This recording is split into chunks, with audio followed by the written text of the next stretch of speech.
Lahat tayo ay tinawag ng Diyos upang maging banal sa pamamagitan ng iba't ibang paraan ng pagtugon, ngunit sa iisa hahantong sa Diyos.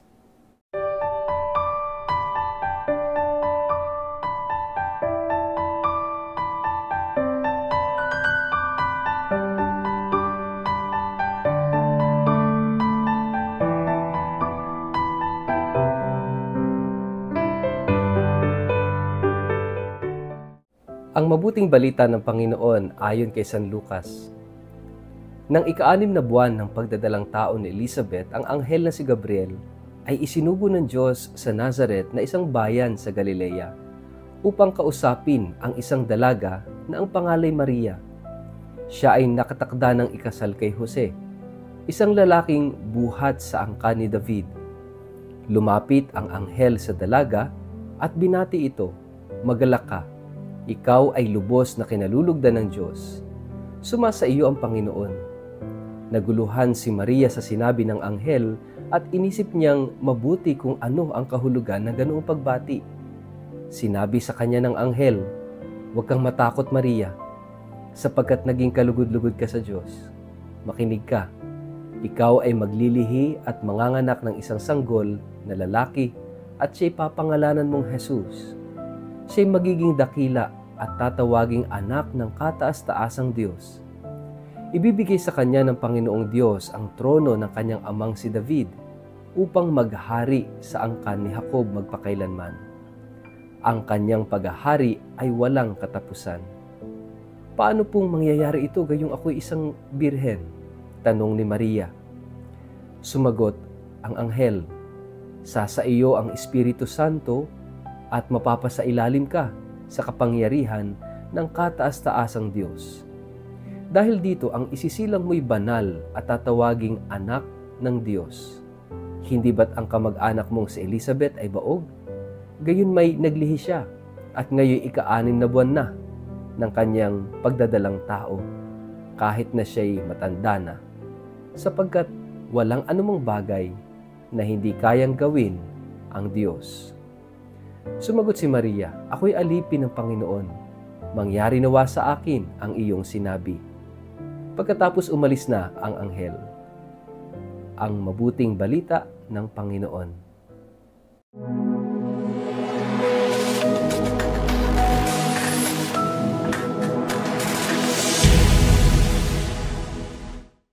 Mapagpalang araw po sa inyong lahat. Kumusta po kayo? Ang atin pong word of the day ay vocation. Bago po tayo magpalalim sa ating reflection ngayong araw na ito, kayo po ay muli kong inaanyayahan na huwag kakalimutan na mag-like, follow at subscribe sa ating page na Word of the Day at Father Richard Lagos. Ganon din po, pakishare ang ating video ito sa inyong kapamilya, kamag-anak, kaibigan, mga kakilala sa social media para sama-sama tayo sa pagiging media evangelizers at online missionaries na nagpapalaganap ng salita ng Diyos sa mundo ng social media. Mga kapatid, kung kayo ay nanonood ng Word of the Day at may nakikita kayong ads, please don't skip the ads. Sa pamamagitan noon ay natutulungan ninyo ang mga advokasya at mga apostolates ng ating Word of the Day. Kaya maraming salamat po. Ngayon ay malapit na tayo at papalapit na ng papalapit sa araw ng Kapaskuhan. Tayo ay nasa ika-5 araw na ng ating simbang gabi o Misa de Gallo or Misa Aguinaldo, at nararamdaman na natin ang malamig na simoy ng hangin na siyang nagbabadya ng papalapit na Kapaskuhan. Mga kapatid, sa ating pagpapatuloy ng pagninilay sa mga regalo ng Diyos araw-araw sa panahon ng simbang gabi, mayroong 5 regalo ang Diyos na gustong ibigay sa atin, at sa totoo lang, ibinigay na sa atin, sa bawat isa sa atin. At ano po yun? The gift of vocation. Mga kapatid, lahat tayo ay may bukasyon. Pag sinabing vocation, galing sa salitang vocare, ang ibig sabihin ay to call, tumawag o tawagin. Alam nyo, lahat tayo ay tinawag at tinatawag at patuloy na tatawagin ng Diyos. All of us, lahat tayo may bukasyon. At yung pagtawag na yun ng Diyos No? Yung pagtawag niya ay pagtawag sa landas ng kabanalan. Madalas kasi, kapag sinabing bukasyon, agad ang pumapasok sa ating isip ay pari, madre, obispo, yung mga church leaders. Pero alam niyo po, hindi po limited ito. Pag yung salitang bukasyon ay hindi lamang exclusive para sa pagpapari o pagmamadre. Yung salitang bukasyon ay para sa lahat. All of us are called. Mayroong tinatawag si St. John Paul II na universal call to holiness. Universal vocation to holiness. Ibig sabihin, lahat tayo ay tinatawag na maging banal. Again, ito na naman tayo. Paano ba magiging banal?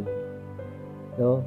Tayo, especially at the back of our minds, na lagi nating naisip yung ating mga kasalanan, yung ating mga pagkukulang, yung ating mga kapalpakan sa buhay. Kaya kumbaga, pag-usapang kabanalan, medyo uneasy na tayo. Para bang meron ng kurot sa ating puso na sasabihin, hindi ako yun, hindi ako ganyan, hindi ako karapat-dapat, kasi hindi ako banal. Mga kapatid, ano ba ibig sabihin ng holiness? Holiness is God in us. Ang Diyos ang banal. Kaya nga, ibig sabihin ng kabanalan, yung Diyos na nasa sa atin. Kinakailangan maging bukas tayo sa Diyos at hayaan nating pumasok sa ating pagkatao, hayaan nating manahan ang Diyos sa ating buhay, sa ating puso. And that is holiness. Kaya nga, ang Diyos ay pag-ibig. Kaya nga kapag tayo ay nagmamahal, tayo banal. Yung pagmamahal katulad ng pag-ibig ng Diyos, tayo ay nagiging banal. So yung universal call to holiness, yung tawag ng Diyos para tayo maging banal, ay isang paanyaya na tanggapin natin ang Diyos sa buhay natin. Natanggapin natin yung kanyang pagmamahal because this is what it means to be holy, to be sanctified. It is the love of God in us and for us. Yung kanyang pagmamahal sa atin. Kaya nga, no, yung iba't ibang uri pa ng bukasyon, yung pagpapari, pagmamadre, o pag-aasawa, o yung tinatawag nating single blessedness, mawawala ng saysay lahat ng ito. Yung pagpapari, o yung pagmamadre, o yung pagiging consecrated lay.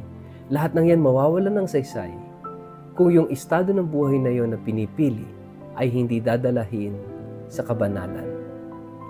Kaya nga itong iba't ibang bukasyong ito ay kinakailangan dalhin tayong lahat doon sa tinatawag na universal call to holiness.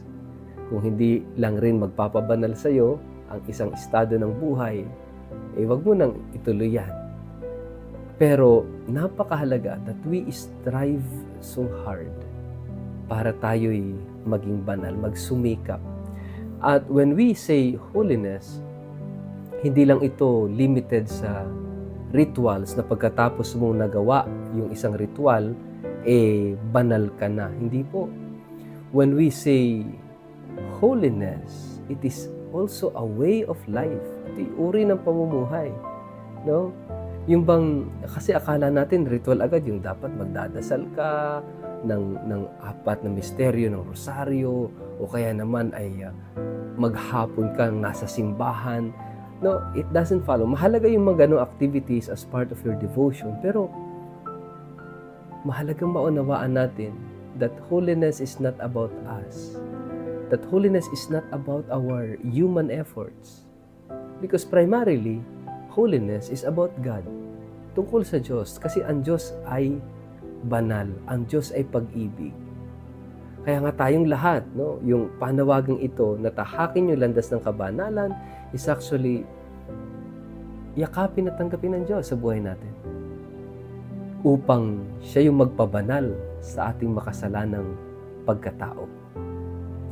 Kaya nga dito sa gospel, alam niyo po, narinig natin yung pagtawag o pagbabalita ng anghel kay Maria na siya'y magiging ina ng anak ng Diyos. At tatawaging kataas-taasan, banal, no, ang pangalan ng Panginoong Jesus, no, na sinasabi rito sa ating gospel. Kung ating titingnan yung pagtawag ng Diyos kay Maria, at first, mayroong resistance. Nung tinawag siya, then may resistance. Paano mangyayari ako isang dalaga o isang birhen? And then there was this clarification Nilinaw ng anghel kung ano ang plano ng Diyos sa kanya. And then, nung maunawaan ito ni Maria, nagkaroon ng submission, ng acceptance. Ganun tumawag ang Diyos. Nag-uumpisa sa kanyang pagpili, sa kanyang pagtawag, at madalas tayo mapapatanong, bakit ako? Karapat dapat ba ako dyan? Hindi siguro. Katulad ni Maria, sabi niya, paano mangyayari ako isang dalaga? And then, inexplain ng anghel kay Maria yung plano ng Diyos. And when Mary understood everything, anong nangyari? Tinanggap niya. She was able to submit herself to the will of God. Tayo, may mga plano tayo sa buhay. Pero alam niyo po, walang saysay yung lahat ng plano mo, lahat ng pangarap mo, lahat ng gusto mong gawin. Baka ngayon ay narating mo na. Kung hindi ka rin naman dadalhin ito sa langit, kung hindi ka rin ito dadalahin papalapit sa Diyos, kung hindi ka rin ito tuturuang magmahal at maging generous, sayang ang lahat. Sayang lahat ng mga pagsusumikap natin. Kaya napakahalaga mga kapatid na maunawaan natin ito. Itong salitang bokasyon. Lahat tayo tinawag ng Diyos. Lahat tayo mayroong kwento ng pagtawag ng Diyos sa buhay natin. Kaya sana mga kapatid, lagi nating tatandaan that we are all called to holiness. Holiness is God in us. And holiness is love.